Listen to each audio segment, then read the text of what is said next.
ശബരിമലയിലെ സ്വർണ്ണ മോഷണം കേസെടുത്ത് അന്വേഷിക്കേണ്ട സാഹചര്യമാണ് ദേവസ്വം വിജിലൻസിന്റെ റിപ്പോർട്ടിലുണ്ട് എന്ന് സൂചന. മോഷണം നടന്നെന്ന് ഉറപ്പിച്ച് വിജിലൻസ് പൂർണ്ണ റിപ്പോർട്ട് നൽകിയിട്ടുണ്ട്. ഗൂഢാലോചന സംബന്ധിച്ച വിവരങ്ങളും റിപ്പോർട്ടിൽ പറയുന്നു. സ്മാർട്ട് ക്രിയേഷൻ സിഇഒ നിർണായകമായ ഒരു മൊഴി കൊടുത്തിട്ടുണ്ട്. ഈ അമ്പത്തൂരിലെ കമ്പനിയാണത്. അവിടെയാണ് ഈ ചെമ്പുപാളി പൂശാനായിട്ട് കൊണ്ടുചെന്നത്. ചെന്നൈയിൽ എത്തിച്ചത് പുതിയ ചെമ്പുപാളിയാണെന്ന് അദ്ദേഹം പറഞ്ഞിരിക്കുന്നു എന്നാണ് വിവരം. അപ്പോൾ ഇത് സ്വർണ്ണപ്പാളി ചെമ്പുപാളിയാക്കി മാറ്റി എന്നുള്ളതാണ് വിവരം.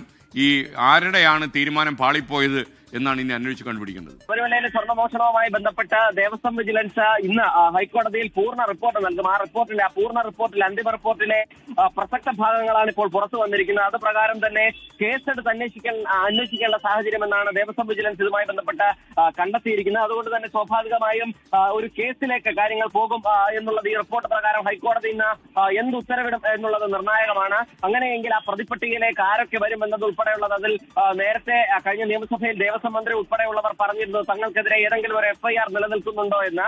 ഏതെങ്കിലും സാഹചര്യത്തിൽ കേസെടുക്കേണ്ട സാഹചര്യം ഉണ്ടെങ്കിൽ സ്വാഭാവികമായും ദേവസ്വം മന്ത്രിക്കും ദേവസ്വം ബോർഡ് പ്രസിഡന്റിനും, അത് പല 2019 2024 കാലങ്ങളിലെ ദേവസ്വം ബോർഡ് പ്രസിഡന്റുമാർക്കും മന്ത്രിമാർക്കും എതിരെ ഉൾപ്പെടെ FIR രജിസ്റ്റർ ചെയ്യുമോ എന്നത് ഉൾപ്പെടെയുള്ള കാര്യങ്ങളും ഹൈക്കോടതിയുടെ ഇന്നത്തെ വിധിയെ അനുസരിച്ചിരിക്കും. എന്തായാലും മോഷണം നടന്നു എന്ന് ദേവസ്വം വിജിലൻസ് ഉറപ്പിച്ചിട്ടുണ്ട് എന്നുള്ളതാണ് ഇതിൽ ഏറ്റവും പ്രധാനപ്പെട്ട കണ്ടെത്തൽ. കാരണം ഇത് പല വാദങ്ങളുണ്ടായിരുന്നു. ആദ്യഘട്ടത്തിൽ ഇത് സ്വർണം മോഷ്ടിക്കപ്പെട്ടതല്ല, കൈമാറ്റം ചെയ്യപ്പെട്ടതല്ല, അതല്ലാതെ തന്നെ നശിച്ചു പോയത് എന്നതുൾപ്പെടെയുള്ള ബാലിശമായ ചില വാദങ്ങൾ ഇതിന്റെ ഈ വിവാദം തുടങ്ങുന്നതിന്റെ ആദ്യഘട്ടത്തിൽ ഉണ്ടായിരുന്നു. പക്ഷെ ആ വാദങ്ങളൊക്കെ പൂർണ്ണമായും തള്ളുകയാണ് ദേവസ്വം വിജിലൻസിന്റെ റിപ്പോർട്ട്.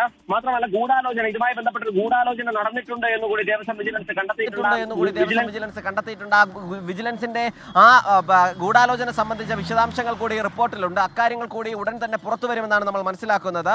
സ്മാർട്ട് ക്രിയേഷൻ സിഇഒയുടെ നിർണായക മൊഴി കൂടി ഉൾപ്പെടുത്തിയാണ് ഈ അന്തിമ റിപ്പോർട്ട് തയ്യാറാക്കിയിരിക്കുന്നത്. ചെന്നൈയിൽ എത്തിച്ചത് പുതിയ ചെമ്പുപാളി എന്നുള്ളതാണ് കണ്ടെത്തൽ. അങ്ങനെയെങ്കിൽ ശബരിമലയിൽ നിന്നും ഈ സ്വർണ്ണപ്പാളി കൊണ്ടുപോയതിനു ശേഷം ചെന്നൈയിലേക്ക് എത്തിക്കുന്നതിന് മുൻപ് തന്നെ അത് കൈമാറ്റം ചെയ്യപ്പെട്ടിട്ടുണ്ട് എന്നുള്ളതാണ് അതുമായി ബന്ധപ്പെട്ട കണ്ടെത്തലുള്ളത്.